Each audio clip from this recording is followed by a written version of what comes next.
Hello दोस्तों, welcome to the Code Indian. I hope आप सभी अच्छे हैं।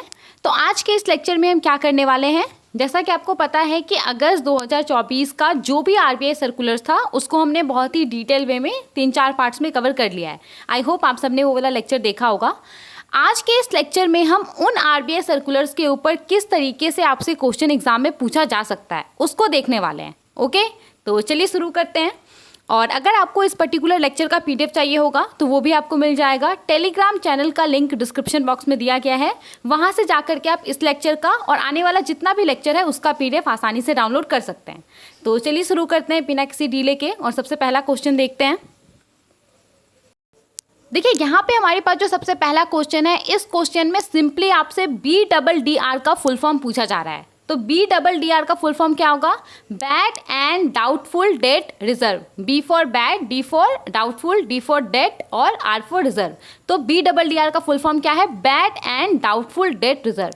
तो इस हिसाब से हमारा जो ऑप्शन ए है, ऑप्शन ए यहाँ पे करेक्ट आंसर है। ओके, अब देखिए ये वाला जो क्वेश्चन आपसे पूछा गया है वो किस आरबीआई सर्कुलर से रिलेटेड है।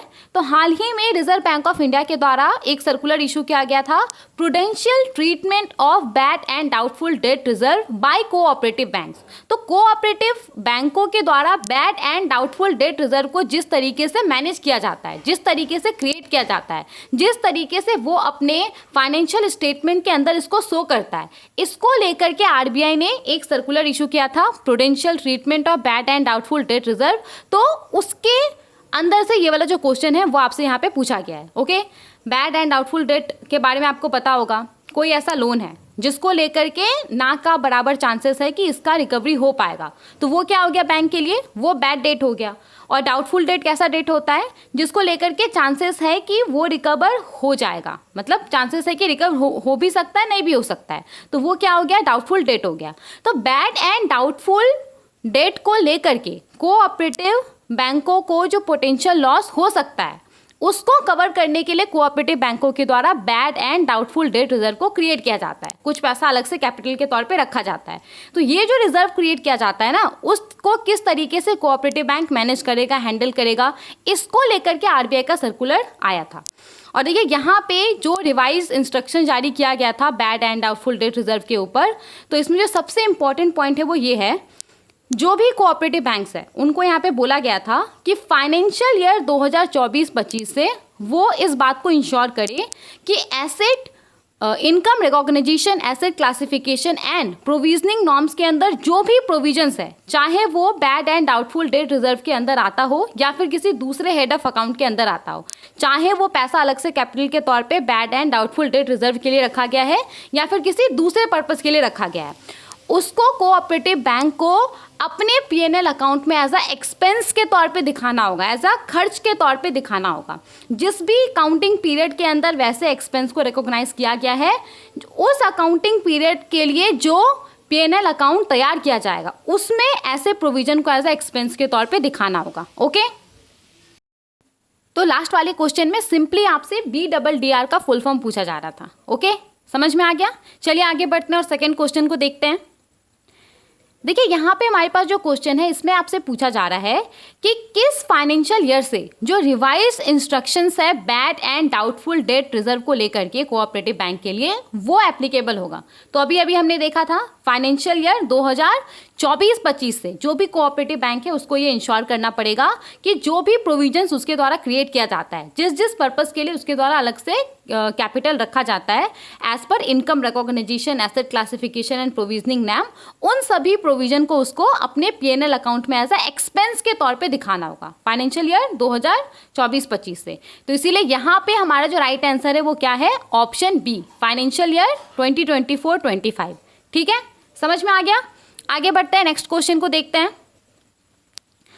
यहाँ पे हमारे पास जो क्वेश्चन है इसमें आपसे पूछा जा रहा है कि जो रिवाइज इंस्ट्रक्शंस है bad and doubtful debt reserve को लेकर के कोऑपरेटिव बैंकों के लिए, तो उसके अंदर जो income recognition, asset classification and provisioning norms है, उसके अंदर जो प्रोविजंस है उसको किस तरीके से ट्रीट किया जाएगा कोऑपरेटिव बैंक के द्वारा। ओके, सिंपली आपसे ये पूछा जा रहा है कि कोऑपरेटिव बैंक वैसा प्रोविजंस जिसके बारे में income recognisation, asset classification and provisioning norms के अंदर मेंशन है, उसको वो किस तरीके से ट्रीट करेगा। ओके, तो अभी हमने बार बार ये चीज़ देख लिया है कि जो भी प्रोविजंस है उसको कोऑपरेटिव बैंक कैसे ट्रीट करेगा, अपने पीएनएल अकाउंट में उसको एज अ एक्सपेंस के तौर पे दिखाएगा।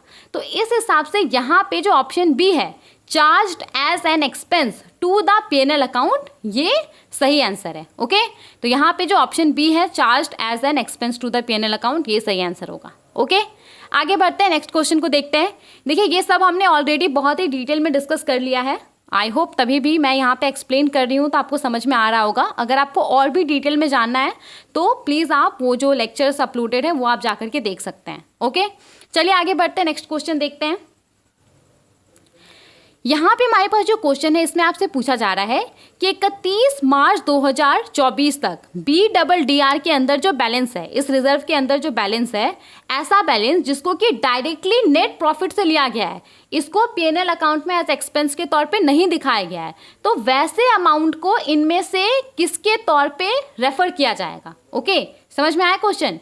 देखिए, बहुत सारे कोऑपरेटिव बैंकों के द्वारा क्या किया जा रहा था ना, वो जो अलग से कैपिटल रख रहा था पोटेंशियल लॉस को कवर करने के लिए, बैड एंड डाउटफुल डेट से उसको जो पोटेंशियल लॉस हो सकता था उसको कवर करने के लिए वो जो अलग से पैसा कैपिटल के तौर पे रख रहा था इस रिजर्व के अंदर, तो बहुत बार क्या कर रहा था ना वो कि इसको एज ए एक्सपेंस के तौर पे वो अपने पीएनएल अकाउंट के अंदर नहीं दिखा रहा था, वो डायरेक्टली नेट प्रॉफिट में से जो कुछ पैसा है वो अलग से कैपिटल के तौर पे रख दे रहा था, इस रिजर्व के अंदर रख दे रहा था। ओके, तो यहाँ पे अगर ऐसा कोई कोऑपरेटिव बैंक करता है तो जाहिर सा बात है कि अगर वो कुछ पैसा को एक्सपेंस के तौर पे नहीं दिखाएगा पीएनएल अकाउंट में तो क्या होगा, उसका जो नेट प्रॉफिट है वो ज़्यादा आएगा, राइट, जबकि एक्चुअल में उसका उतना नेट प्रॉफिट होगा नहीं। तो इसी चीज़ को रोकने के लिए ना यहाँ पे आरबीआई ने ये जो प्रोविजंस है उसको इशू किया है। तो आपसे यहाँ पे पूछा जा रहा है कि 31 मार्च 2024 तक ये जो रिजर्व है इसके अंदर जो बैलेंस है, ऐसा बैलेंस जिसको कि डायरेक्टली नेट प्रॉफिट से लेकर के क्रिएट किया गया है, डायरेक्टली नेट प्रॉफिट से लेकर के इसमें ट्रांसफर कर दिया गया है, पीएनएल अकाउंट में एज एक्सपेंस के तौर पर, एज अ खर्च के तौर पर नहीं दिखाया गया है, तो वैसे बैलेंस को इनमें से किस तरीके से रेफर किया जाएगा। ओके, तो देखिए, वैसे बैलेंस को BDR 2024 के तौर पे रेफर किया जाएगा। तो यहाँ पे हमारा जो राइट आंसर है वो है ऑप्शन सी, BDR 2024। ठीक है, समझ में आ गया?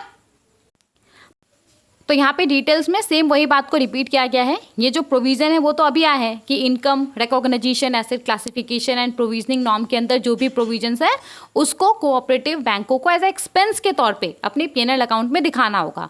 तो इस प्रोविज़न के आने से पहले बैंकों के द्वारा जो भी प्रोविजंस क्रिएट किया गया था, जिस जिस पर्पज़ के लिए भी अलग से पैसा कैपिटल के तौर पे रखा गया था, डायरेक्टली नेट प्रॉफिट में से लेकर के बैंकों ने, कोऑपरेटिव बैंकों ने उसको अपने पीएनएल अकाउंट में एज एक्सपेंस के तौर पे नहीं दिखाया था। तो यहाँ पे वैसा जो बैलेंसेस है 31 मार्च 2024 तक रिजर्व के अंदर, वैसा जो बैलेंसेस है, इस तरीके का जो बैलेंसेस है पिछले सालों में, तो उसको एज अ BDR 2024 के तौर पर रेफर किया जाएगा। ठीक है, समझ में आ गया? आगे बढ़ते हैं, नेक्स्ट क्वेश्चन देखते हैं। यहाँ पे हमारे पास जो क्वेश्चन है इसमें आपसे पूछा जा रहा है कि 31 मार्च 2025 तक BDR 2024 के अंदर जो बैलेंसेस है उसको लेकर के कौन सा एक्शन कोऑपरेटिव बैंकों को लेना है। ओके, तो 31 मार्च 2025 तक ये जो BDR 2024 के अंदर बैलेंसेस है, तो इसको यहाँ पे कोऑपरेटिव बैंकों को जो नॉन परफॉर्मिंग एसेट के लिए प्रोविजंस है, नॉन परफॉर्मिंग एसेट के लिए जो अलग से रिजर्व क्रिएट किया जाता है उसमें ट्रांसफर कर देना है। ओके, तो इस हिसाब से यहाँ पे हमारा जो राइट आंसर है वो है option B, transfer to provisions for NPA। Okay, तो डिटेल्स में यहाँ पे सेम चीज़ें मेंशन है कि 31 मार्च 2025 तक BDR 2024 के अंदर जो भी बैलेंसेस है उसको डायरेक्टली पीएनएल अकाउंट या जनरल रिजर्व से NPA के लिए जो प्रोविजंस है उसमें ट्रांसफर कर दिया जाएगा। ठीक है, समझ में आ गया? चलिए आगे बढ़ते हैं, नेक्स्ट क्वेश्चन को देखते हैं। तो यहाँ पे हमारे पास जो क्वेश्चन है, इस क्वेश्चन में सबसे पहले तो आपको एक स्टेटमेंट दे दिया गया है, फिर आपसे यहाँ पे क्वेश्चन पूछा जा रहा है। तो स्टेटमेंट में क्या बोला गया है? स्टेटमेंट में बोला गया है कि BDR के अंदर वैसा बैलेंसेस जो कि रिक्वायर्ड नहीं है, मतलब कि इस रिजर्व में जितना पैसा होना चाहिए उससे ज़्यादा पैसा है, तो जो यहाँ पे एक्स्ट्रा अमाउंट रहेगा उसको पीएनएल अकाउंट के जनरल रिजर्व या बैलेंस में ट्रांसफर कर दिया जाएगा बिलो द लाइन। मतलब कि ये जो एंट्री होगा, ये जो ट्रांसफर किया जाएगा जनरल रिजर्व या बैलेंस में पीएनएल अकाउंट के अंदर, तो इसका प्रभाव नेट प्रॉफिट के कैलकुलेशन के ऊपर नहीं पड़ेगा। तो यहाँ पे इस एंट्री को करने के बाद जो BDR के अंदर बैलेंसेस बचता है, जो एक्स्ट्रा बैलेंस था उसको पीएनएल अकाउंट के अंदर जनरल रिजर्व या बैलेंस में ट्रांसफर कर दिया गया। उसके बाद इस रिजर्व के अंदर जो बैलेंसेस बचता है तो उसको इनमें से किसके तौर पे कंसीडर किया जाएगा, ये आपसे सवाल में पूछा जा रहा है।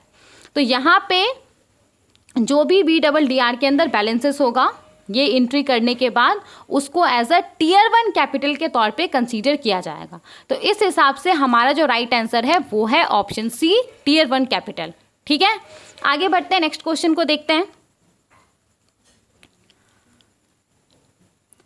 देखिए यहाँ पे हमारे पास जो क्वेश्चन है, इस क्वेश्चन में आपसे पूछा जा रहा है कि मॉडिफाइड इंटरेस्ट सबवेंशन स्कीम, इसमें से किस स्कीम का वेरिएशन है। तो यहाँ पे modified interest subvention scheme interest subvention scheme का वेरिएशन है। तो हमारा जो राइट आंसर होगा वो क्या होगा, option B, interest subvention scheme. Okay, तो मॉडिफाइड इंटरेस्ट सबवेंशन स्कीम के बारे में आपको पता ही होगा। Modified interest subvention scheme interest subvention scheme का वेरिएशन है और ये स्कीम करता क्या है, तो इस स्कीम के तहत फार्मर्स को सब्सिडाइज इंटरेस्ट रेट के ऊपर short term agriculture loans provide किया जाता है। मतलब कि 1 साल तक के पीरियड के लिए जो लोन्स है वो फार्मर्स को, ये जो पूरा मॉडिफाइड इंटरेस्ट सबवेंशन स्कीम है इसके अंदर प्रोवाइड किया जाता है सब्सिडाइज इंटरेस्ट रेट के ऊपर। और ये सब्सिडाइज इंटरेस्ट रेट कितना है, 7% इंटरेस्ट रेट के ऊपर फार्मर्स को यहाँ पे लोन प्रोवाइड किया जाता है। तो बैंक जो एग्रीकल्चरल लोन्स होता है ना, उसके ऊपर बैंक 8.5% के हिसाब से जो इंटरेस्ट रेट होता है वो चार्ज करता है।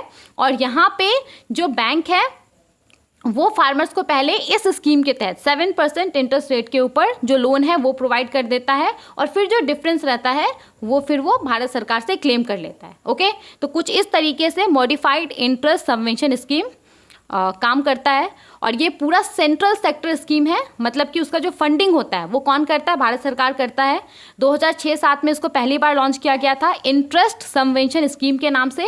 2022 में ना ये जो इंटरेस्ट सबवेंशन स्कीम था इसके अंदर कुछ मेजर मॉडिफिकेशन हुआ था और उसके बाद से इस स्कीम का नाम मॉडिफाइड इंटरेस्ट सबवेंशन स्कीम हो गया। ठीक है, इस स्कीम के तहत किसानों के पास जो किसान क्रेडिट कार्ड होता है उसके थ्रू किसान लोन अवेल करते हैं और किसान क्रेडिट कार्ड को 1998 में इंट्रोड्यूस किया गया था। ठीक है, समझ में आ गया।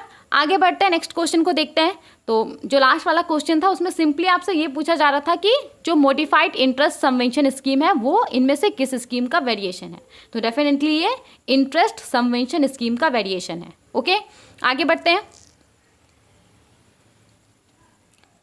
यहाँ पे जो हमारे पास क्वेश्चन है, इस क्वेश्चन में आपसे पूछा जा रहा है कि फाइनेंशियल ईयर 2024-25 के दौरान farmers modified interest subvention scheme के तहत मैक्सिमम कितना लोन अवेल कर सकते हैं सब्सिडाइज इंटरेस्ट रेट के ऊपर। ओके, तो यहाँ पे देखिए पहले भी जो लिमिट था वही लिमिट फाइनेंशियल ईयर 2024-25 के लिए भी रखा गया है, इसमें किसी भी प्रकार का बदलाव नहीं किया गया है। तो फार्मर्स फाइनेंशियल ईयर 2024-25 के अंदर भी मैक्सिमम 3 लाख रुपए तक का ही जो शॉर्ट टर्म क्रॉप लोन होता है या अलाइड एक्टिविटीज़ के लिए जो लोन होता है वो अवेल कर सकते हैं सब्सिडाइज इंटरेस्ट रेट के ऊपर। अगर कोई फार्मर इस लिमिट से ज़्यादा लोन अवेल करता है तो फिर जो 3 लाख रुपए के बाद जो अमाउंट होगा उसके ऊपर उसको नॉर्मल रेट ऑफ इंटरेस्ट के हिसाब से बैंक को इंटरेस्ट पे करना होगा।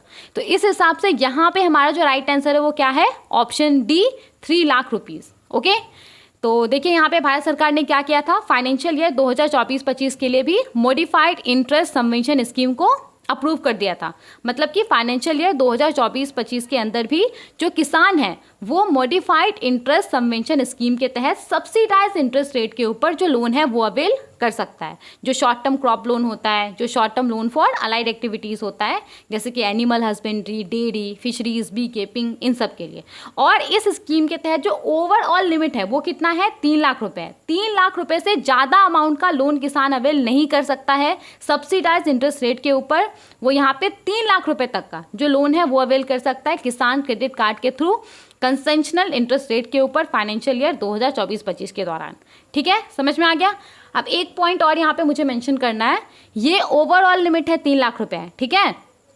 इसके अंदर एक सब लिमिट है 2 लाख रुपए का। तो वैसा फार्मर जो कि अलाइड एक्टिविटीज़ में इन्वॉल्व है, animal husbandry, dairy, fisheries, bee keeping में इन्वॉल्व है, तो वैसा फार्मर ना इस स्कीम के तहत मैक्सिमम 2 लाख रुपए तक का ही लोन अवेल कर सकता है सब्सिडाइज इंटरेस्ट रेट के ऊपर, ठीक है। तो ओवरऑल जो लिमिट है वो कितना है, 3 लाख रुपए है, और इसके अंदर एक सब लिमिट है 2 लाख रुपए का वैसे फार्मर के लिए जो कि अलाइड एक्टिविटीज में इन्वॉल्व है, animal husbandry, dairy, fisheries, bee keeping, इन सब में इन्वॉल्व है। तो वो मैक्सिमम इस स्कीम के तहत 2 लाख रुपए तक का ही लोन सब्सिडाइज इंटरेस्ट रेट के ऊपर अवेल कर सकता है, ठीक है। आगे बढ़ते हैं, नेक्स्ट क्वेश्चन को देखते हैं। यहाँ पे हमारे पास जो क्वेश्चन है इसमें आपसे पूछा जा रहा है कि अगर कोई फार्मर है जिसने कि लोन का रीपेमेंट टाइमली कर दिया, तो वैसे फार्मर को एडिशनल कितने % के रेट के हिसाब से इंटरेस्ट सबवेंशन प्रोवाइड किया जाएगा। तो कोई फार्मर है और उसने 7%, ये सब्सिडाइज इंटरेस्ट रेट है, इस रेट के ऊपर फार्मर ने बैंक से लोन ले लिया। अब उसने जो लोन का रीपेमेंट है वो टाइमली कर दिया, ओके। तो यहाँ पे ना उसको और एक्स्ट्रा और एडिशनल उसको 3% के रेट के हिसाब से जो इंटरेस्ट सबवेंशन का बेनिफिट होता है वो प्रोवाइड किया जाएगा। तो उसने 7% इंटरेस्ट रेट के ऊपर लोन लिया, राइट, और उसने अगर टाइमली रीपेमेंट कर दिया तो और उसको 3% के रेट के हिसाब से ये जो इंटरेस्ट सबवेंशन है वो प्रोवाइड किया जाएगा। तो आप 7 में से 3 माइनस कीजिए, कितना आएगा, 4 आएगा। तो जो इफेक्टिव रेट ऑफ इंटरेस्ट होगा वो कितना होगा, 4% होगा उस फार्मर के लिए। मतलब कि उस फार्मर के ऊपर जो इंटरेस्ट पे करने का बर्डन आएगा वो 4% के रेट के हिसाब से आएगा। तो यहाँ पे हमारा जो राइट आंसर है वो कितना होगा, ऑप्शन सी 3% होगा, ओके। उसको वैसा फार्मर जो कि टाइमली लोन का रीपेमेंट कर देता है, तो वैसे फार्मर को और एडिशनल 3% के रेट के हिसाब से जो इंटरेस्ट सबवेंशन है वो प्रोवाइड किया जाएगा, ओके। तो इस हिसाब से हमारा जो राइट आंसर है वो है ऑप्शन सी 3%। और ऑन टाइम का क्या मतलब है कि ऑन टाइम पेमेंट कर दिया, इसका मतलब है कि बैंक के द्वारा जो ड्यू डेट तय किया गया है उस डेट तक उसने रीपेमेंट कर दिया है या फिर उससे पहले उसने रीपेमेंट कर दिया है, ठीक है। लेकिन मैक्सिमम जो रीपेमेंट का पीरियड हो सकता है वो 1 साल हो सकता है। 1 साल के बाद अगर किसी फार्मर के द्वारा जो लोन का रीपेमेंट है वो किया जाता है तो फिर इस केस में ये जो एडिशनल इंटरेस्ट सबवेंशन का बेनिफिट है उसके लिए वो फार्मर एलिजिबल नहीं होगा, ओके। समझ में आ गया ये वाला क्वेश्चन। तो मॉडिफाइड इंटरेस्ट सबवेंशन स्कीम के तहत एडिशनल 3% के रेट के हिसाब से जो इंटरेस्ट सबवेंशन है वो प्रोवाइड किया जाता है, ओके। आगे बढ़ते हैं, नेक्स्ट क्वेश्चन देखते हैं। देखिए यहाँ पे हमारे पास जो क्वेश्चन है इस क्वेश्चन में आपसे पूछा जा रहा है और ये क्वेश्चन भी पिछले वाले क्वेश्चन से ही रिलेटेड है। तो इस क्वेश्चन में आपसे पूछा जा रहा है वैसा फार्मर जो कि मॉडिफाइड इंटरेस्ट सबवेंशन स्कीम के तहत प्रॉम्प्टली रीपेमेंट कर देता है, तो वैसे फार्मर को इनमें से किस कंसेशनल इंटरेस्ट रेट के ऊपर short term loan for crop and allied activities मिल सकता है। तो अभी हमने डिस्कस किया था कि फार्मर को 7% सब्सिडाइज इंटरेस्ट रेट के ऊपर जो लोन है वो मिलता है मॉडिफाइड इंटरेस्ट सबवेंशन स्कीम के तहत, और अगर उसने टाइमली रीपेमेंट कर दिया तो उसको और एडिशनल 3% रेट के हिसाब से जो इंटरेस्ट सबवेंशन है वो प्रोवाइड किया जाता है। तो जो इफेक्टिव रेट ऑफ इंटरेस्ट होता है, जो जिस रेट के हिसाब से इंटरेस्ट पे करने का बर्डन उसके ऊपर आता है वो कितना होता है, 4% होता है। तो सेम यही आपसे यहाँ पे पूछा जा रहा है। तो यहाँ पे जो राइट आंसर है वो क्या होगा, ऑप्शन बी 4% पर एनम, ठीक है। समझ में आ गया। आगे बढ़ते हैं, नेक्स्ट क्वेश्चन को देखते हैं।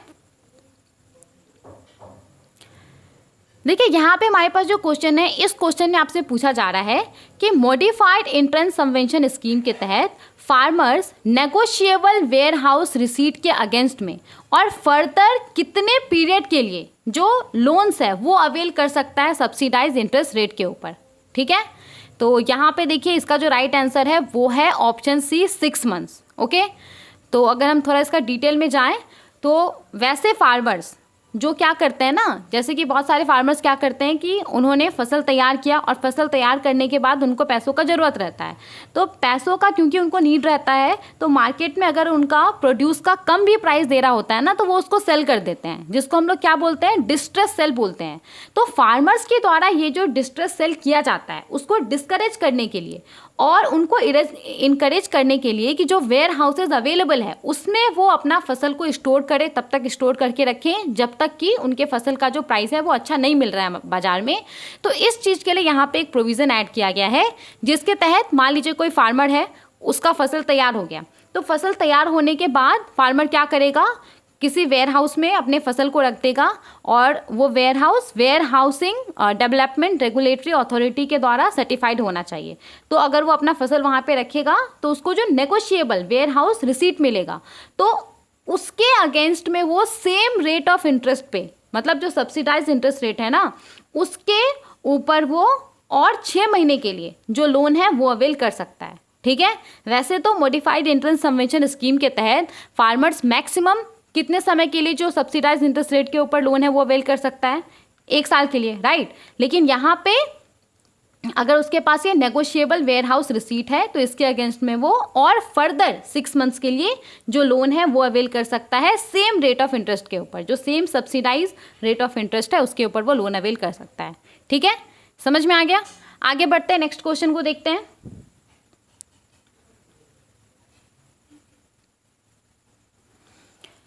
यहाँ पे हमारे पास जो क्वेश्चन है, इस क्वेश्चन में आपसे पूछा जा रहा है कि मॉडिफाइड इंटरेस्ट सबवेंशन स्कीम के तहत वैसे फार्मर्स जो कि सीवियर नेचुरल क्लैमिटी से अफेक्टेड है, बाढ़ आ गया है, सूखा आ गया है, जिसके वजह से फार्मर्स के ऊपर बहुत ज़्यादा प्रभाव आया है, तो वैसे फार्मर्स को मैक्सिमम कितने साल तक के लिए जो इंटरेस्ट सबवेंशन का बेनिफिट है वो प्रोवाइड किया जाएगा रीस्ट्रक्चर्ड लोन्स के ऊपर। मतलब कि बैंक के द्वारा अगर ऐसा कुछ हुआ है तो बैंक के द्वारा जो लोन का टर्म्स है, कंडीशंस है, वो चेंज किया जाएगा। ओके, तो वो रीस्ट्रक्चर्ड लोन होगा। तो वैसे लोन्स के ऊपर फार्मर्स को मैक्सिमम कितने समय तक के लिए जो इंटरेस्ट सबवेंशन का बेनिफिट है वो प्रोवाइड किया जाएगा। तो यहाँ पे देखिए जो राइट आंसर है वो है 5 ईयर्स। तो ऑप्शन डी यहाँ पे राइट आंसर है। तो वैसा फार्मर्स जो कि सीवियर नेचुरल क्लैमिटी से अफेक्टेड है, तो वैसे फार्मर्स को रिलीफ देने के लिए यहाँ पे जो बैंक होंगे, बैंक को यहाँ पे जो पहला 3 साल होगा, पहला 3 साल के लिए या फिर इंटायर पीरियड के लिए जो इंटरेस्ट सबवेंशन है वो प्रोवाइड किया जाएगा। लेकिन मैक्सिमम ये 5 साल तक के लिए प्रोवाइड किया जा सकता है रीस्ट्रक्चर्ड लोन अमाउंट के ऊपर। ओके, तो सेम बात होगी, अगर बैंक को सरकार जो applicable rate of interest subvention है वो प्रोवाइड करेगा, तभी तो bank subsidise interest rate charge कर पाएगा फार्मर से। तो सेम यहाँ पे वही बोला जा रहा है। ठीक है, समझ में आ गया। आगे बढ़ते हैं, नेक्स्ट क्वेश्चन को देखते हैं।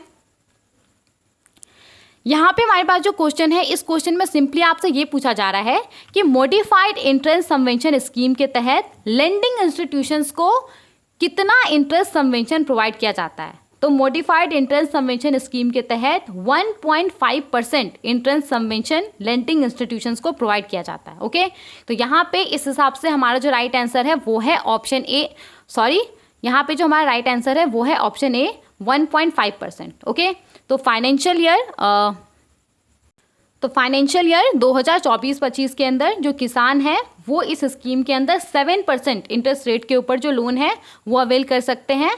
और यहाँ पे जो लेंडिंग इंस्टीट्यूशंस हैं उनको 1.50% के हिसाब से जो इंटरेस्ट सबवेंशन है वो प्रोवाइड किया जाएगा। हमने ऑलरेडी इसको डिस्कस कर लिया था। ओके, कि बैंक एग्रीकल्चर लोन्स के ऊपर 8.5% जो इंटरेस्ट है वो चार्ज करता है, लेकिन मॉडिफाइड इंटरेस्ट सबवेंशन स्कीम के तहत किसान को वो 7% इंटरेस्ट रेट के ऊपर जो लोन है वो प्रोवाइड कर देगा, और जो डिफरेंस रहेगा 1.5% का उसको वो भारत सरकार से क्लेम कर लेगा। तो यहाँ पे जो रेट ऑफ इंटरेस्ट सबवेंशन है लेंडिंग इंस्टीट्यूशंस के लिए वो कितना है, 1.50% है। ठीक है, फाइनेंशियल ईयर 2024-25 के दौरान। चलिए आगे बढ़ते हैं, नेक्स्ट क्वेश्चन को देखते हैं।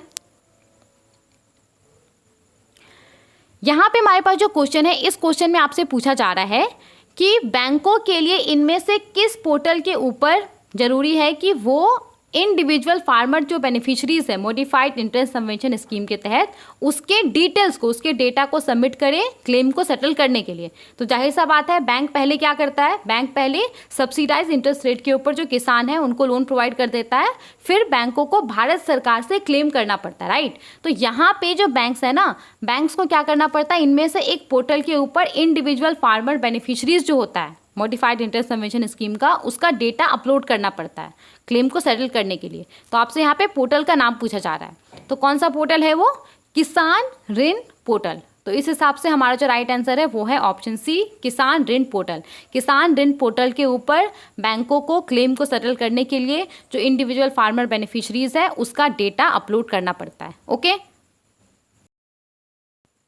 चलिए आगे बढ़ते हैं, नेक्स्ट क्वेश्चन को देखते हैं।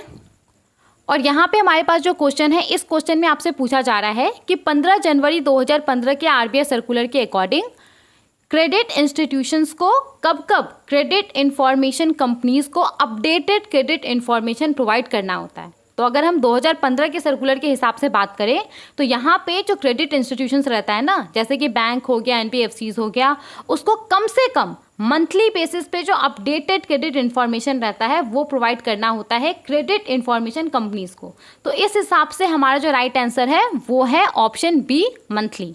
Okay, sorry, yes, option B, monthly. ठीक है, तो सबसे पहले तो अगर हम क्रेडिट इंफॉर्मेशन कंपनीज के बारे में बात करें तो ये क्या करता है, ये अलग अलग बैंक, एनबीएफसीज, अलग अलग जो फाइनेंशियल इंस्टीट्यूशंस होता है उससे ये हमारा और आपका जो क्रेडिट इंफॉर्मेशन रहता है उसको ये कलेक्ट करता है और फिर उसको कंपाइल करके ये हमारे और आपके लिए एक क्रेडिट रिपोर्ट तैयार करता है जिसके आधार पर हमें बैंक से लोन मिलता है। तो यहाँ पे और क्रेडिट इंस्टीट्यूशंस तो क्या हो गया, बैंक हो गया, एनबीएफसीज हो गया, ये सब हो गया। तो यहाँ पे जो क्रेडिट इंस्टीट्यूशंस है ना, बैंक है, एनबीएफसीज है, उसको कम से कम 2015 के सर्कुलर के हिसाब से उसको कम से कम मंथली बेसिस पे जो अपडेटेड क्रेडिट इन्फॉर्मेशन रहता है बोरोवर्स का, वो क्रेडिट इन्फॉर्मेशन कंपनीज को सबमिट करना पड़ता है। तो कम से कम मंथली बेसिस पे तो करना ही पड़ता था, लेकिन अगर दोनों पार्टीज चाहती, मतलब ये जो क्रेडिट इंस्टीट्यूशन है और जो ये क्रेडिट इन्फॉर्मेशन कंपनीज है, अगर ये दोनों पार्टी चाहे तो इससे कम इंटरवल पे भी जो अपडेटेड क्रेडिट इन्फॉर्मेशन है वो दोनों आपस में शेयर कर सकता है। ठीक है, समझ में आ गया ये क्वेश्चन। आगे बढ़ते हैं, नेक्स्ट क्वेश्चन को देखते हैं। हाँ, यहाँ पे एक और पॉइंट है, देखिए, तो ये तो 2015 के सर्कुलर के हिसाब से है, राइट। अब यहाँ पे अभी जो आरबीआई का सर्कुलर आया है ना, उसके हिसाब से क्रेडिट इंस्टीट्यूशंस को मंथली नहीं, अब क्रेडिट इंस्टीट्यूशंस को फोर्टनाइटली बेसिस पे, यानी कि हर 2 सप्ताह में जो अपडेटेड क्रेडिट इन्फॉर्मेशन रहता है वो क्रेडिट इन्फॉर्मेशन कंपनीज को प्रोवाइड करना होता है। मतलब कि जैसे मान लीजिए कोई मंथ है तो उस मंथ के 15 तारीख तक का जो अपडेटेड क्रेडिट इन्फॉर्मेशन रहता है वो सीआई को, क्रेडिट इंस्टीट्यूशंस को, क्रेडिट इन्फॉर्मेशन कंपनीज को प्रोवाइड करना होता है। और उसके बाद फिर मंथ के लास्ट तक का जो, मतलब 15 तारीख के बाद से मंथ के लास्ट तक का जो अपडेटेड क्रेडिट इन्फॉर्मेशन रहता है वो सीआई को, सीआईसी को प्रोवाइड करना होता है। ठीक है, तो ये अभी जो आरबीआई का सर्कुलर है उसके हिसाब से है। पहले मंथली बेसिस पे था, कम से कम मंथली बेसिस पे करना पड़ता था, इसको कम करके भी फोर्टनाइटली बेसिस पे कर दिया गया है। और यहाँ पे ये भी बोला गया है कि अगर सीआई और सीआईसी चाहे तो वो इससे कम इंटरवल पे भी जो अपडेटेड क्रेडिट इन्फॉर्मेशन रहता है वो आपस में शेयर कर सकता है। ठीक है, तो आगे बढ़ते हैं, नेक्स्ट क्वेश्चन को देखते हैं। देखिए, यहाँ पे हमारे पास जो क्वेश्चन है, इस क्वेश्चन में आपसे रिवाइज्ड फ्रीक्वेंसी पूछा जा रहा है as per the recent RBI circular. तो आरबीआई के रीसेंट सर्कुलर के हिसाब से जो क्रेडिट इंस्टीट्यूशंस है उसको किस फ्रीक्वेंसी में क्रेडिट इन्फॉर्मेशन कंपनीज को अपडेटेड क्रेडिट इन्फॉर्मेशन प्रोवाइड करना है। तो अभी हमने देखा कि पहले क्या था, मंथली था, अभी इसको घटा करके कितना कर दिया गया है, फोर्टनाइटली कर दिया गया है। यानी कि हर 2 सप्ताह में जो क्रेडिट इंस्टीट्यूशंस है उसको अपडेटेड क्रेडिट इन्फॉर्मेशन प्रोवाइड करना होगा क्रेडिट इन्फॉर्मेशन कंपनीज को। तो इस हिसाब से हमारा जो राइट आंसर है वो क्या है, ऑप्शन डी, फोर्टनाइटली। ठीक है, आगे बढ़ते हैं, नेक्स्ट क्वेश्चन को देखते हैं। यहाँ पे हमारे पास जो क्वेश्चन है इसमें आपसे पूछा जा रहा है कि जो क्रेडिट इंस्टीट्यूशंस है, क्रेडिट इंस्टीट्यूशंस के द्वारा हर रिपोर्टिंग फोर्टनाइट के कितने दिनों के अंदर क्रेडिट इन्फॉर्मेशन कंपनीज को अपडेटेड क्रेडिट इन्फॉर्मेशन प्रोवाइड कर देना होगा। ये आपसे सवाल में पूछा जा रहा है। मतलब कि कोई मंथ है, ओके, और किसी मंथ में अगर मान लीजिए कि 15 तारीख को जो 2 सप्ताह है वो ख़त्म हो रहा है, तो यहाँ पे ये जो 15 तारीख तक का अपडेटेड क्रेडिट इन्फॉर्मेशन है वो क्रेडिट इंस्टीट्यूशंस को कब तक क्रेडिट इन्फॉर्मेशन कंपनीज को सबमिट कर देना है। तो यहाँ पे विद इन 7 कैलेंडर डेज जो अपडेटेड क्रेडिट इन्फॉर्मेशन है वो सबमिट कर देना है क्रेडिट इन्फॉर्मेशन कंपनीज को। ठीक है, तो जो राइट आंसर है वो क्या होगा, option B, 7 calendar days. Okay, तो यहाँ पे वही बोला गया है कि the fortnightly submission of credit information by CI to CIC shall be ensured within 7 calendar days of the relevant reporting fortnight, मतलब कि अगर 15 तारीख तक 2 सप्ताह हो रहा है तो इसके विदिन 7 डेज मतलब कि 22 तक जो अपडेटेड क्रेडिट इन्फॉर्मेशन है वो क्रेडिट इंस्टीट्यूशंस को, क्रेडिट इन्फॉर्मेशन कंपनीज को प्रोवाइड कर देना है। ठीक है, समझ में आ गया? आगे बढ़ते हैं, नेक्स्ट क्वेश्चन को देखते हैं। यहाँ पे हमारे पास जो क्वेश्चन है इसमें आपसे पूछा जा रहा है कि क्रेडिट इन्फॉर्मेशन कंपनीज के पास जो अपडेटेड क्रेडिट इन्फॉर्मेशन आएगा, जो भी क्रेडिट इन्फॉर्मेशन वो रिसीव करेगा क्रेडिट इंस्टीट्यूशन से, तो जिस डेट को वो रिसीव करेगा उसके कितने दिन के अंदर उसको वो इन्फॉर्मेशन अपने डेटाबेस में इंजेस्ट करना है। तो यहाँ पे पहले उसको कम से कम 7 कैलेंडर डेज के अंदर जो वो डेटा रिसीव करता था उसको अपने डेटाबेस में इंजेस्ट करना होता था, लेकिन अभी इसको कम करके 5 कैलेंडर डेज कर दिया गया है। तो इसीलिए यहाँ पे जो राइट आंसर है वो क्या है? Option B, within 5 calendar days. Okay, और डिटेल्स में भी यही मेंशन है कि 2023 के सर्कुलर के हिसाब से क्रेडिट इन्फॉर्मेशन कंपनीज जिस डेट को अपडेटेड जो भी क्रेडिट इन्फॉर्मेशन वो रिसीव करता था क्रेडिट इंस्टीट्यूशन से उसको 7 दिनों के अंदर अपने डेटाबेस में इंजेस्ट करना होता था, लेकिन अभी इसको कम करके कितना कर दिया गया है? 5 कैलेंडर डेज कर दिया गया है। तो जिस डेट को credit information companies credit information receive करेगा क्रेडिट इंस्टीट्यूशन से, तो उसके 5 दिनों के अंदर उसको वो जो क्रेडिट इन्फॉर्मेशन है वो अपने डेटाबेस में इंजेस्ट करना होगा। ठीक है, समझ में आ गया? आगे बढ़ते हैं, नेक्स्ट क्वेश्चन को देखते हैं। देखिए यहाँ पे हमारे पास जो क्वेश्चन है, इस क्वेश्चन में सिंपली आपसे रिवाइज्ड फ्रीक्वेंसी ऑफ जो क्रेडिट इन्फॉर्मेशन रिपोर्टिंग है, जो पहले मंथली बेसिस पे करना पड़ता था, कम से कम मंथली बेसिस पे जो क्रेडिट इंस्टीट्यूशंस था उसको क्रेडिट इन्फॉर्मेशन कंपनी को अपडेटेड क्रेडिट इन्फॉर्मेशन प्रोवाइड करना होता था, उसको कम करके अभी फोर्टनाइटली बेसिस पे कर दिया गया है। मतलब कि अब हर 2 सप्ताह में अपडेटेड क्रेडिट इन्फॉर्मेशन CI को CIC को प्रोवाइड करना होगा। तो ये जो revised frequency of credit information reporting है ये कब से इफेक्टिव होगा ये आपसे पूछा जा रहा है। तो यहाँ पे 1 जनवरी 2025 से इफेक्टिव होगा। तो इस हिसाब से जो हमारा राइट आंसर है वो क्या है? ऑप्शन बी, 1 जनवरी 2025। ठीक है, आगे बढ़ते हैं, नेक्स्ट क्वेश्चन को देखते हैं। यहाँ पे जो हमारे पास क्वेश्चन है, इस क्वेश्चन में आपसे पूछा जा रहा है ना कि क्रेडिट इन्फॉर्मेशन कंपनीज को वैसा लिस्ट, वैसा क्रेडिट इंस्टीट्यूशंस का लिस्ट जो कि ये जो डेटा सबमिशन टाइमलाइन है कि हर 2 सप्ताह में अपडेटेड क्रेडिट इन्फॉर्मेशन CIC को प्रोवाइड करना है, उसको वो फॉलो नहीं कर रहा है। तो इस तरीके का लिस्ट CIC को कब कब जो डिपार्टमेंट ऑफ सुपरविजन RBI है उसको प्रोवाइड करना होगा, किस इंटरवल में उसको प्रोवाइड करना होगा। ओके, मतलब कि जैसे कि रूल तो ये है कि हर 2 सप्ताह में जो अपडेटेड क्रेडिट इन्फॉर्मेशन है वो CI CIC को प्रोवाइड करेगा, लेकिन बहुत सारा ऐसा क्रेडिट इंस्टीट्यूशंस होगा जो कि ये रूल को फॉलो नहीं करेगा। तो वैसा क्रेडिट इंस्टीट्यूशंस का जो लिस्ट है ना, वो लिस्ट CIC को किस इंटरवल पे जो डिपार्टमेंट ऑफ सुपरविजन RBI है उसको प्रोवाइड करना होगा, ये आपसे यहाँ पे पूछा जा रहा है।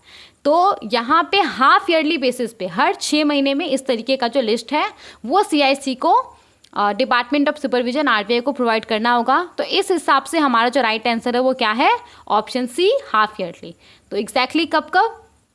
तो 31 मार्च तक का जो लिस्ट होगा वो, और फिर उसी साल में 30 सितंबर को। ठीक है, जो भी इंफॉर्मेशन एंड मॉनिटरिंग पर्पसेस होता है उसके लिए। ओके, आगे बढ़ते हैं, नेक्स्ट क्वेश्चन को देखते हैं। देखिए यहाँ पे हमारे पास जो क्वेश्चन है, इस क्वेश्चन में आपसे पूछा जा रहा है कि 1 जनवरी 2025 तक जो deposit taking housing finance company है, deposit taking housing finance company का पब्लिक डिपॉजिट का मिनिमम कितना परसेंटेज लिक्विड एसेट होना चाहिए, ये आपसे यहाँ पे पूछा जा रहा है। लिक्विड एसेट का क्या मतलब है? कैश के फॉर्म में होना चाहिए, गवर्नमेंट सिक्योरिटीज़ के फॉर्म में होना चाहिए। तो यहाँ पे 1 जनवरी 2025 पूछा गया है, तो हमारा जो राइट आंसर होगा वो कितना होगा? 14% होगा। 1 जनवरी 2025 तक deposit taking housing finance company का जो पब्लिक डिपॉजिट होगा उसका कम से कम 14% लिक्विड एसेट के फॉर्म में होना चाहिए। तो यहाँ पे जो राइट आंसर है वो है ऑप्शन बी, 14%। देखिए, अगर हम अभी करेंटली बात करें तो जो नेशनल हाउसिंग बैंक एक्ट 1987 है उसके सेक्शन 29B के तहत जो deposit taking housing finance company है उसके लिए ज़रूरी है कि उसका जो पब्लिक डिपॉजिट है उसका वो 13% लिक्विड एसेट के फॉर्म में मेंटेन करके रखे, कैश के फॉर्म में, गवर्नमेंट सिक्योरिटीज़ के फॉर्म में मेंटेन करके रखे। लेकिन अभी यहाँ पे आरबीआई ने क्या फैसला लिया है, आरबीआई ने डिसाइड किया है कि जो भी deposit taking housing finance company है वो ऑन गोइंग बेसिस पे उसका जो पब्लिक डिपॉजिट होगा उसका 15% लिक्विड एसेट के फॉर्म में मेंटेन करके रखेगा। और ये जो पर्टिकुलर नियम है ये फेस्ड मैनर में इम्प्लीमेंट होगा। तो यहाँ पे आप देख सकते हैं किस तरीके से इम्प्लीमेंट होगा। तो अभी deposit taking housing finance company को पब्लिक डिपॉजिट का 13% ऐसा लिक्विड एसेट के फॉर्म में मेंटेन करके रखना होता है। 1 जनवरी 2025 तक जो deposit taking housing finance company है उसको इंश्योर करना होगा कि उसके पब्लिक डिपॉजिट का कम से कम 14% लिक्विड एसेट के फॉर्म में मेंटेन है। और 1 जुलाई 2025 तक deposit taking housing finance company को इंश्योर करना होगा कि ये 15% है, उसके पब्लिक डिपॉजिट का कम से कम 15% लिक्विड एसेट के फॉर्म में मेंटेन है। ठीक है। और यहाँ पे एक और चीज़ है कि जो deposit taking housing finance company है उसका जो पब्लिक डिपॉजिट होगा उसका कुछ minimum percentage unencumbered approved securities के फॉर्म में भी होना चाहिए। तो यहाँ पे अभी जो करेंटली नॉर्म है उसके हिसाब से deposit taking housing finance company का जो पब्लिक डिपॉजिट है उसका कम से कम 6.50% अनइनकम्बर्ड अप्रूव्ड सिक्योरिटीज़ के फॉर्म में होना चाहिए। ये ऐसा सिक्योरिटीज़ होता है जो कि प्लेज्ड नहीं होता है और जिसका इस्तेमाल कोलेट्रल के तौर पे नहीं किया गया होता है। ठीक है। 1 जनवरी 2025 तक ये 8% हो जाना चाहिए और 1 जुलाई 2025 तक ये 10% हो जाना चाहिए। ठीक है। और ये जो आप लिमिट देख रहे हैं ना, ये जो आप 6.50%, 8%, 10% देख रहे हैं, तो ये जो ओवरऑल है कि पब्लिक डिपॉजिट का इतना परसेंटेज लिक्विड एसेट के फॉर्म में होना चाहिए उसके अंदर ही है ये। ठीक है। आई होप आपको ये वाला भी समझ में आ गया होगा। चलिए आगे बढ़ते हैं और नेक्स्ट क्वेश्चन को देखते हैं। यहाँ पे जो हमारे पास क्वेश्चन है, इस क्वेश्चन में आपसे पूछा जा रहा है कि जो रिवाइज रेगुलेशन है deposit taking housing finance companies के लिए, तो उसके हिसाब से deposit taking housing finance company maximum कितना पब्लिक डिपॉजिट होल्ड कर सकता है। तो deposit taking housing finance company का जो नेट ओन फंड होगा उसका अभी तक वो 3 टाइम्स पब्लिक डिपॉजिट होल्ड कर सकता था। ठीक है। अगर कोई deposit taking housing finance company है और उसका जो नेट ओन फंड है वो लेट्स से कि 100 करोड़ है, तो वो उसका 3 गुना मतलब कि 300 करोड़ तक का वो जो पब्लिक डिपॉजिट है वो एक्सेप्ट कर सकता था, होल्ड कर सकता था अपने पास। लेकिन अभी इसको कम करके कितना कर दिया गया है, 1.5 टाइम्स कर दिया गया है। तो अब वो मैक्सिमम, अगर उसका नेट ओन फंड 100 करोड़ का है तो मैक्सिमम 150 करोड़ तक का ही जो पब्लिक डिपॉजिट है वो एक्सेप्ट कर सकता है, उसको होल्ड कर सकता है। तो इस हिसाब से यहाँ पे जो राइट आंसर है वो क्या है, option B, 1.5 times of net own fund. Okay.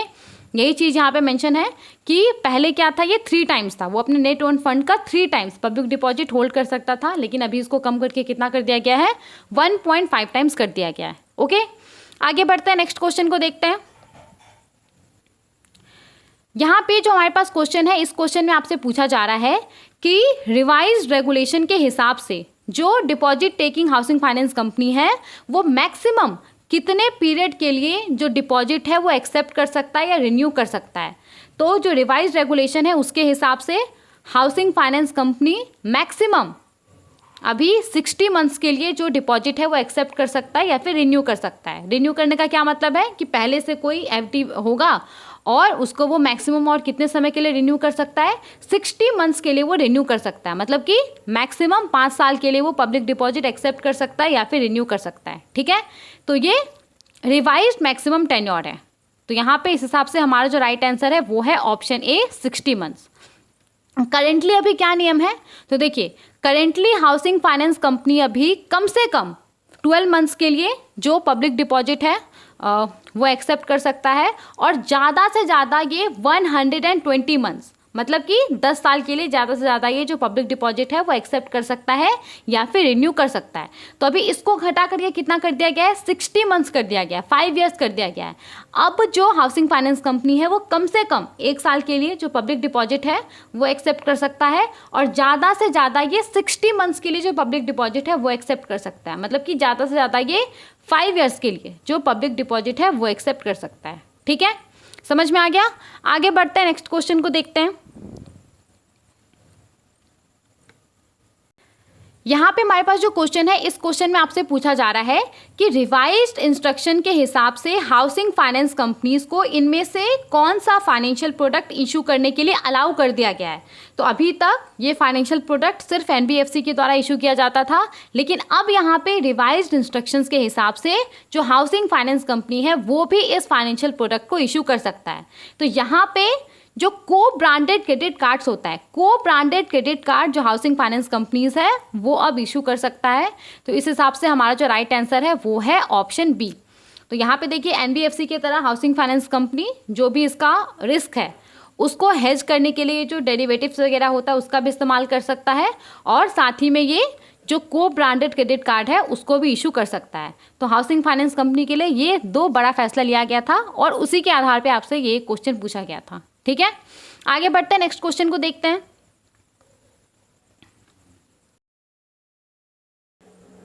तो यहाँ पे हमारे पास जो क्वेश्चन है, इस क्वेश्चन में सिंपली आपसे पूछा जा रहा है कि रिवाइज्ड इंस्ट्रक्शंस के हिसाब से इनमें से किस टाइप के housing finance companies currency future exchange में पार्टिसिपेट कर सकता है। तो यहाँ पे जो भी हाउसिंग फाइनेंस कंपनी है वो सब करेंसी फ्यूचर एक्सचेंज में पार्टिसिपेट कर सकता है। तो इसीलिए हमारा जो राइट आंसर है वो है option B, all housing finance companies. Okay, तो करेंसी फ्यूचर एक्सचेंज क्या होता है? तो ये एक स्टैंडर्डाइज्ड कॉन्ट्रैक्ट होता है। इसमें प्री डिटरमाइंड रेट पे, प्री डिटरमाइंड एक्सचेंज रेट के ऊपर एक फ्यूचर डेट में स्पेसिफिक अमाउंट ऑफ करेंसी को बाय या फिर सेल किया जाता है। ठीक है, तो जो करेंसी फ्यूचर एक्सचेंज है उसमें जितना भी हाउसिंग फाइनेंस कंपनी है सब पार्टिसिपेट कर सकता है। ठीक है, all housing finance company can participate in currency future exchange. Okay, now देखिए यहाँ पे ये जो क्वेश्चन पूछा गया है इसको लेकर के कुछ और पॉइंट है उसको हम डिस्कस कर लेते हैं, क्योंकि क्वेश्चन कहीं दूसरे पॉइंट से भी पूछा जा सकता है। तो सबसे पहले तो यहाँ पे हाउसिंग फाइनेंस कंपनीज का जो भी अंडरलाइंग एक्सपोजर होता है उसको हेज करने के लिए, उससे जुड़ा हुआ जो रिस्क रहता है उससे अपने आप को प्रोटेक्ट करने के लिए वो जो एक्सचेंज ट्रेडेड करेंसी डेरिवेटिव्स है उसमें पार्टिसिपेट कर सकता है। एक्सचेंज ट्रेडेड करेंसी डेरिवेटिव्स क्या होता है? सबसे पहले तो डेरिवेटिव्स क्या होता है? तो डेरिवेटिव्स ऐसा फाइनेंशियल इंस्ट्रूमेंट होता है जिसका वैल्यू किसके ऊपर डिपेंड करता है? करेंसी एक्सचेंज रेट के ऊपर डिपेंड करता है। तो अगर करेंसी एक्सचेंज रेट में फ्लक्चुएशन आएगा तो ये जो करेंसी डेरिवेटिव्स है इसमें भी फ्लक्चुएशन आएगा, इसके वैल्यू में भी फ्लक्चुएशन आएगा। तो वैसा करेंसी डेरिवेटिव्स जिसका ट्रेडिंग होता है एक्सचेंजेस के ऊपर उसमें हाउसिंग फाइनेंस कंपनीज पार्टिसिपेट कर सकता है। ओके, तो यहाँ पे हाउसिंग फाइनेंस कंपनी जो भी सेबी रिकॉग्नाइज्ड एक्सचेंजेस है उसके ऊपर जो एक्सचेंज ट्रेडेड करेंसी डेरिवेटिव्स है उसमें एज अ क्लाइंट के तौर पे पार्टिसिपेट कर सकता है। मतलब कि ये सिर्फ अपने आप को प्रोटेक्ट करने के लिए इन सब डेरिवेटिव्स का इस्तेमाल कर सकता है। ओके, प्रॉफिट अर्न करने के लिए ये इन सब डेरिवेटिव्स का इस्तेमाल नहीं कर सकता है। ओके, तो यहाँ पे अगर हम बात करें करेंसी फ्यूचर्स के बारे में, तो जितना भी हाउसिंग फाइनेंस कंपनी है वो सब करेंसी फ्यूचर एक्सचेंज में पार्टिसिपेट कर सकता है। तो इसमें सिंपली क्या होता है, एक प्री डिटरमाइंड एक्सचेंज रेट के ऊपर एक फ्यूचर डेट में स्पेसिफिक अमाउंट ऑफ करेंसी को बाय या फिर सेल किया जाता है। लेकिन अगर हम बात करें करेंसी ऑप्शन के बारे में, तो इसमें सारा हाउसिंग फाइनेंस कंपनी पार्टिसिपेट नहीं कर सकता है। जो non deposit taking housing finance company है जिसका एसेट साइज 1000 करोड़ और इससे ज़्यादा का है, सिर्फ वही करेंसी ऑप्शन एक्सचेंज में पार्टिसिपेट कर सकता है। तो जैसे कि मान लीजिए कोई non deposit taking housing finance company है जिसका जो एसेट साइज है वो 1000 करोड़ या उससे ज़्यादा है, तो वैसा हाउसिंग फाइनेंस कंपनी क्या कर सकता है, जो करेंसी ऑप्शन है उसको बाय कर सकता है। और बाय करने पे उसके पास एक राइट आ जाएगा, ऑब्लिगेशन नहीं आएगा, राइट आ जाएगा, जिसके तहत वो एक प्री डिटरमाइंड एक्सचेंज रेट के ऊपर एक फ्यूचर डेट में स्पेसिफिक अमाउंट ऑफ करेंसी को बाय या फिर सेल कर सकता है। तो ये उसके पास राइट आ जाएगा। अगर चीज़ें उसके फेवर में नहीं रहा उस स्पेसिफाइड फ्यूचर डेट पे, तो फिर वो चाहे तो उसको इग्नोर भी कर सकता है। ठीक है, तो यहाँ पे वही बोला जा रहा है कि करेंसी फ्यूचर एक्सचेंज में जितना भी हाउसिंग फाइनेंस कंपनी है वो सब पार्टिसिपेट कर सकता है, लेकिन करेंसी ऑप्शन के अंदर जो non deposit taking housing finance company है जिसका एसेट साइज 1000 करोड़ और इससे ज़्यादा है, सिर्फ वही पार्टिसिपेट कर सकता है। ओके, आगे बढ़ते हैं, नेक्स्ट क्वेश्चन को देखते हैं। यहाँ पे जो हमारे पास क्वेश्चन है, इस क्वेश्चन में आपसे पूछा जा रहा है कि जो रिवाइज्ड रेगुलेशन है नॉन बैंकिंग फाइनेंशियल कंपनीज के लिए, उसके हिसाब से कितने अमाउंट तक को एज अ टाइनी डिपॉजिट के तौर पे कंसीडर किया जाएगा। Okay, non banking financial companies के द्वारा डिपॉजिट एक्सेप्ट किया जाता है, राइट। हालांकि वो डिमांड डिपॉजिट एक्सेप्ट नहीं कर सकता है, वी ऑल नो दिस। तो नॉन बैंकिंग फाइनेंशियल कंपनीज के लिए जो रिवाइज रेगुलेशन लाया गया है उसके हिसाब से मैक्सिमम कितने अमाउंट तक का जो डिपॉजिट होगा इसके अंदर उसको एज अ टाइनी डिपॉजिट के तौर पे कंसीडर किया जाएगा। तो मैक्सिमम 10,000 रुपये तक का जो डिपॉजिट होगा उसको एज अ टाइनी डिपॉजिट के तौर पे कंसीडर किया जाएगा, ठीक है।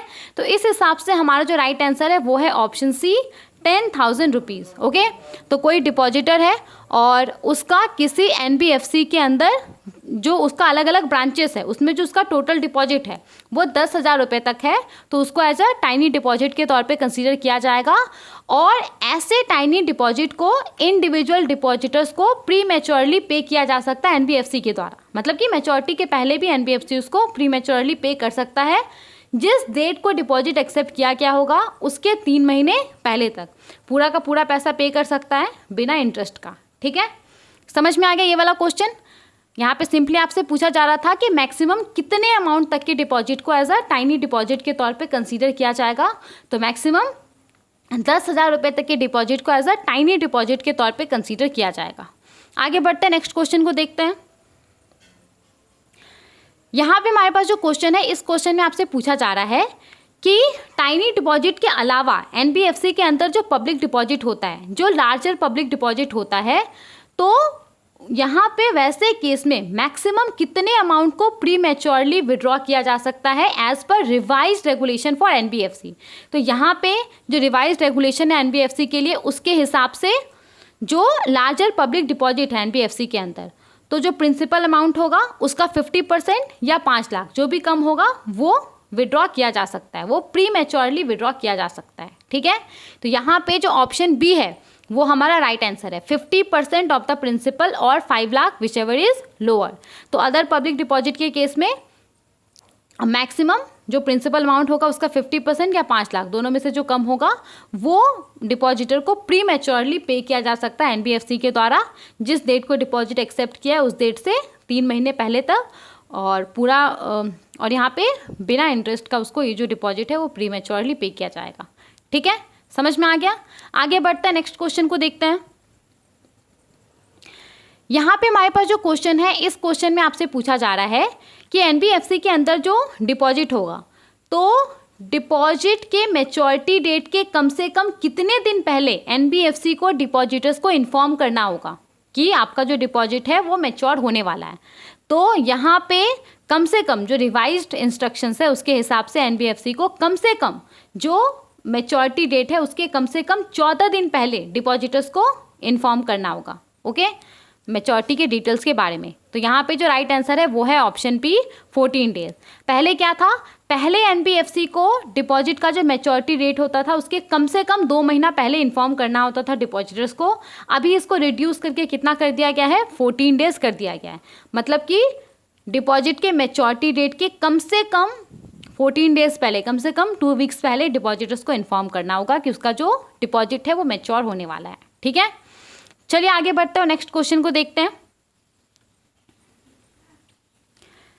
यहाँ पे हमारे पास जो क्वेश्चन है इस क्वेश्चन में आपसे पूछा जा रहा है कि जो रिवाइज्ड गाइडलाइंस है हाउसिंग फाइनेंस कंपनीज के लिए उसके हिसाब से जो अनडिसबर्स्ड हाउसिंग लोन होता है, अनडिसबर्स्ड हाउसिंग लोन कैसा लोन हो गया, मतलब कि जो लोन है वो अप्रूव कर दिया गया है लेकिन उसको डिसबर्स नहीं किया गया है। तो यहाँ पे क्या पूछा जा रहा है कि as per the revised guidelines for housing finance company जो अनडिसबर्स्ड हाउसिंग लोन होता है हाउसिंग फाइनेंस कंपनीज का, तो उसके लिए वो कितना रिस्क वेट कैलकुलेट करेगा। तो यहाँ पे जो रिवाइज डायरेक्शन है उसके हिसाब से बोला गया है हाउसिंग फाइनेंस कंपनी को कि वो जो डिसबर्स्ड लोन होगा सेम ही अमाउंट का जो डिसबर्स्ड लोन होगा वो यहाँ पे अज्यूम करेगा कि अगर उतना लोन उसने सच में डिसबर्स किया होता तो उसके लिए वो कितना रिस्क वेट कैलकुलेट करता और उतना ही रिस्क वेट भी वो अनडिसबर्स्ड हाउसिंग लोन के लिए कैलकुलेट करेगा। तो यहाँ पे इस हिसाब से हमारा जो ऑप्शन बी है equivalent to the risk weight for a disbursed loan, ये हमारा राइट आंसर है। तो ऑप्शन बी यहाँ पे राइट आंसर है, ओके। तो यहाँ पे सिंपली जो डिटेल्स है उसमें यही बोला गया है कि आरबीआई के रिसेंट सर्कुलर के हिसाब से ये डिसाइड किया गया है कि जो हाउसिंग लोन होगा, अदर लोन होगा हाउसिंग फाइनेंस कंपनी का, अनडिस्बर्स्ड अमाउंट ऑफ हाउसिंग लोन होगा, अदर लोन होगा, उसके लिए कितना रिस्क वेट कैलकुलेट किया जाएगा, तो उतने ही इक्विवेलेंट अमाउंट ऑफ जो डिस्बर्स्ड लोन होगा, डिस्बर्स्ड लोन के लिए जितना रिस्क एसेट कैलकुलेट किया जाता उतना ही जो रिस्क एसेट है वो अनडिस्बर्स्ड अमाउंट ऑफ हाउसिंग लोन्स और अदर लोन्स के लिए कैलकुलेट किया जाएगा। ठीक है, तो यहाँ पे कैप लगा दिया गया है। पहले क्या होता था, पहले हाउसिंग फाइनेंस कंपनीज क्या करता था, मतलब उसको करना पड़ता था कि उसका जो अनडिस्बर्स्ड अमाउंट ऑफ हाउसिंग लोन्स और अदर लोन्स होता था ना, उसके लिए उसको जो अलग से कैपिटल रखना पड़ता था वो ज़्यादा होता था जो डिस्बर्स्ड अमाउंट ऑफ लोन होता था उससे ज़्यादा होता था। ठीक है, तो यहाँ पे इस चीज़ को खत्म कर दिया गया। आरबीआई ने बोला है कि आप एज्यूम कीजिए कि अगर आपने इतना लोन दिया होता तो आप उसके लिए कितना रिस्क वेट कैलकुलेट करते, उसके लिए आप अलग से कितना पैसा रखते कैपिटल के तौर पे, उतना ही पैसा आप undisbursed amount of housing loans and other loans के लिए भी रखेंगे। ठीक है, समझ में आ गया। आगे बढ़ते हैं, नेक्स्ट क्वेश्चन को देखते हैं।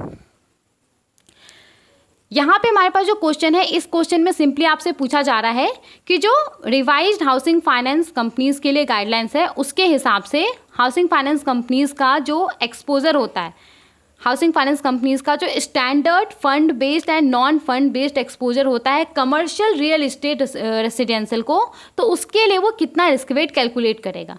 तो यहाँ पे 75% इसका राइट आंसर है, ऑप्शन बी इसका राइट आंसर है। मतलब कि कोई अगर हाउसिंग फाइनेंस कंपनी है, ओके, और उसका स्टैंडर्ड फंड बेस्ड और नॉन फंड बेस्ड जो एक्सपोजर है commercial real estate residential building को, वो 100 रुपया है, तो कम से कम इसके अगेंस्ट में 75 रुपीज़ उसको अलग से कैपिटल के तौर पे रखना होगा। ठीक है, तो यहाँ पे इस हिसाब से हमारा जो राइट आंसर है वो कितना है, ऑप्शन बी 75%। ठीक है, आगे बढ़ते हैं, नेक्स्ट क्वेश्चन को देखते हैं। यहाँ पे हमारे पास जो क्वेश्चन है, इस क्वेश्चन में आपसे पूछा जा रहा है कि आरबीआई के रीसेंट सर्कुलर के हिसाब से इनमें से किस सर्विस को ई मैंडेट फ्रेमवर्क के अंदर शामिल कर दिया गया है। तो auto replenishment of FASTag and NCMC national common mobility card को जो ई मैंडेट फ्रेमवर्क है उसके अंदर शामिल कर दिया गया है। तो यहाँ पे जो राइट आंसर है वो है option B, auto replenishment of FASTag and NCMC. तो आरबीआई ने क्या डिसाइड किया है, आरबीआई ने यहाँ पे क्या बोला है, जैसे कि आपका फास्टैग है तो अभी क्या होता है कि फास्टैग में एक थ्रेशोल्ड रहता है, उस थ्रेशोल्ड से नीचे जब पैसा जाता है तो आपके पास एक नोटिफिकेशन आता है रिचार्ज करने का। लेकिन अब क्या होगा, अब यहाँ पे ऑटोमेटिकली आपका जो फास्टैग है, जो नेशनल कॉमन मोबिलिटी कार्ड है, तो अगर उसमें एक थ्रेशोल्ड से नीचे पैसा जाता है तो ऑटोमेटिकली आपका जो बैंक अकाउंट होगा उसमें से पैसा डेबिट हो जाएगा और फास्टैग और जो ये नेशनल कॉमन मोबिलिटी कार्ड है उसमें पैसा चले जाएगा, उसका रिचार्ज हो जाएगा। ओके, तो यही यहाँ पे इसका मतलब है auto replenishment of FASTag and NCMC, इसको ई मैंडेट फ्रेमवर्क के अंदर शामिल कर दिया गया है। ठीक है, समझ में आ गया। आगे बढ़ते हैं, नेक्स्ट क्वेश्चन को देखते हैं। यहाँ पे हमारे पास जो क्वेश्चन है, इस क्वेश्चन में आपसे पूछा जा रहा है कि यूबीएस एजी को recently reserve bank of India act 1934 के किस स्केड्यूल में शामिल किया गया है। तो यूबीएस एजी को reserve bank of India act 1934 के सेकेंड स्केड्यूल में शामिल कर दिया गया है। तो यहाँ पे जो हमारा राइट आंसर है वो क्या है, ऑप्शन सी, सेकेंड स्केड्यूल। मतलब कि अब ये जो यूबीएस एजी है वो भारत के अंदर एज अ स्केड्यूल बैंक के तौर पर काम करेगा। ओके, आगे बढ़ते हैं, नेक्स्ट क्वेश्चन को देखते हैं। यहाँ पे हमारे पास जो क्वेश्चन है इसमें आपसे पूछा जा रहा है कि इनमें से किस कंपनी को अब एज अ बैंकिंग कंपनी के तौर पे रिकॉग्नाइज नहीं किया जाएगा as per the banking regulation act 1949। तो इसका जो राइट आंसर है वो है क्रेडिट स्विस एजी, ऑप्शन बी इसका राइट आंसर है। देखिए, क्रेडिट स्विस एजी क्या है, ये स्विट्जरलैंड बेसिक मल्टीनेशनल बैंक है, राइट। तो यहाँ पे क्रेडिट स्विस एजी को ये जो यूबीएस एजी है इसके द्वारा अक्वायर कर लिया गया था। तो भारत के अंदर भी इसका जो बिजनेस था उसको भी अक्वायर कर लिया गया था, तो इसका जो इंडिविजुअल एग्जिस्टेंस था वो खत्म हो गया। तो इसी के अकॉर्डिंगली यहाँ पे इसको अब भारत के अंदर एज अ बैंकिंग कंपनी के तौर पे रिकॉग्नाइज नहीं किया जाएगा। ओके, आगे बढ़ते हैं, नेक्स्ट क्वेश्चन को देखते हैं। यहाँ पे हमारे पास जो क्वेश्चन है इसमें आपसे पूछा जा रहा है कि क्रेडिट स्विस एजी को बैंकिंग रेगुलेशन एक्ट 1949 के किस सेक्शन के तौर पे अब एज अ बैंकिंग कंपनी के तौर पे रिकॉग्नाइज नहीं किया जाएगा। तो सेक्शन 36A सबसेक्शन 2 के तहत, सेक्शन 36A सबसेक्शन 2 और बैंकिंग रेगुलेशन एक्ट 1949 के तहत अब क्रेडिट स्विस एजी को एज अ बैंकिंग कंपनी के तौर पे भारत के अंदर रिकॉग्नाइज नहीं किया जाएगा। और इस हिसाब से हमारा जो राइट आंसर है वो है ऑप्शन सी। ओके, आगे बढ़ते हैं, नेक्स्ट क्वेश्चन को देखते हैं। यहाँ पे हमारे पास जो क्वेश्चन है इसमें आपसे पूछा जा रहा है कि Krung Thai Bank Public Company Limited कौन सी कंट्री बेस्ड बैंक है।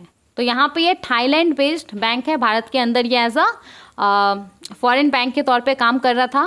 तो यहाँ पे जो राइट आंसर है वो है option A, Thailand. Okay, Krung Thai Bank Public Company Limited को भी अब भारत के अंदर एज अ बैंकिंग कंपनी के तौर पे रिकॉग्नाइज नहीं किया जाएगा। ठीक है, आगे बढ़ते हैं, नेक्स्ट क्वेश्चन को देखते हैं।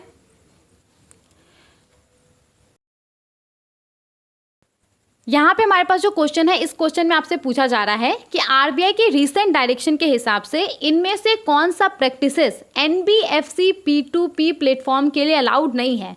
मतलब कि इनमें से कौन सा प्रैक्टिस एनबीएफसी P2P प्लेटफॉर्म नहीं कर सकता है। तो सबसे पहले तो एनबीएफसी P2P प्लेटफॉर्म क्या होता है, ये एक ऐसा ऑनलाइन प्लेटफॉर्म होता है जहाँ पे वैसा इंडिविजुअल जिसको कि फंड का ज़रूरत है और ऐसा इंडिविजुअल जिसके पास पैसा है, वो दोनों आपस में आते हैं और आपस में वो दोनों फंड लेंड करता है, फंड बोरो करता है। ठीक है, तो यहाँ पे आरबीआई का रिसेंट जो डायरेक्शन आया है NBFC P2P peer to peer lending platform के लिए, तो उसके हिसाब से इनमें से कौन सा प्रैक्टिसेस एनबीएफसी P2P प्लेटफॉर्म के लिए अलाउड नहीं है।